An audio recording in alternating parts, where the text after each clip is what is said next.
Something special's going on in Boston with these Celtics as Curry knocks down the three with 2.4 remaining.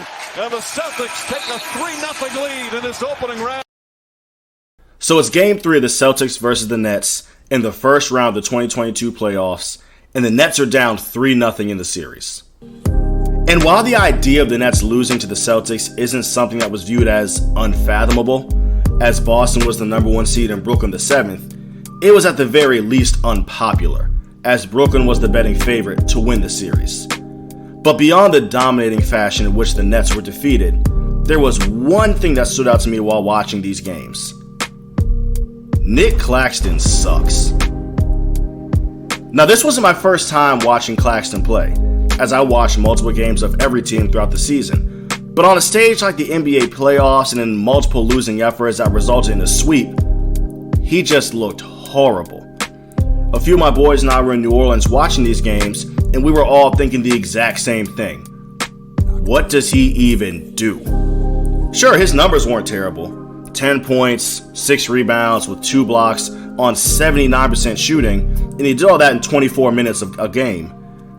And then there's the obvious 18% from the free throw line. But beyond just the stats, there was nothing about his game from the eye test that even remotely impressed me, and I considered him to be a useless player.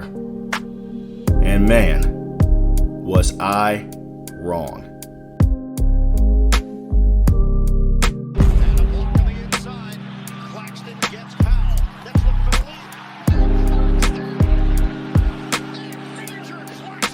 Situation, 2 guys chatting.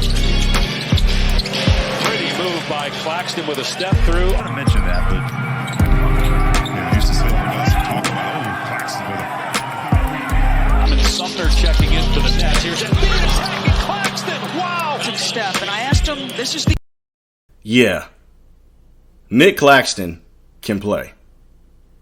And this season, he's not only taken massive strides in his game both visually and statistically, but he's performed at a level to where now he's one of the better players on the Brooklyn Nets. But how did a player go from what I considered to be useless 10 months ago to now he's one of the leading candidates for Defensive Player of the Year and is the league leader in both blocks and field goal percentage? But before we answer those questions, I just need y'all to do 3 things.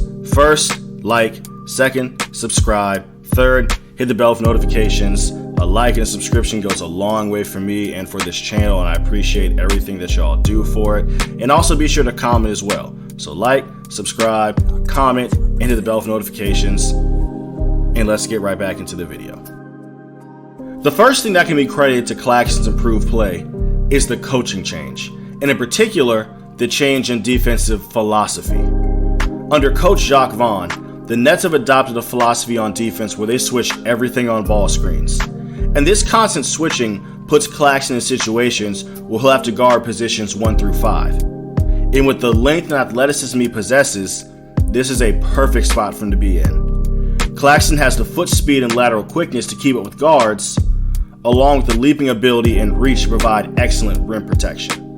And this is made evident as he's averaging 2.6 blocks per game and defends all shots within 6 feet or less of the basket at 53%. The switching defense method also creates opportunities for Claxton to be an amazing help defender, as he slides in from the weak side to block a ton of shots. In addition to his physical abilities, Claxton has become more aware as a defender, anticipating ball movement and getting himself in the right position to make a play on the ball. He's also developed more of a motor on the defensive end and is a monster in transition, running down his opponents and blocking shots. Offensively, Nic has improved his mindset on how he approaches scoring. Although he has a slender frame, he has become more than willing to initiate contact with defenders on his way to the basket.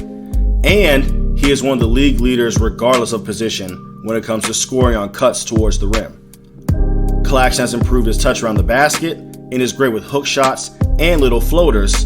And as mentioned earlier, because he's worked on his motor, Claxton is someone who runs the floor very well and gets points in transition. So in a 10-month span, Nic Claxton went from a player that I regarded as borderline unplayable to a 13.9 rebound per game player who is not only one of the league's best defenders, but one of its more effective centers. And for those reasons, I can say that I am very glad that I was wrong about Nic Claxton.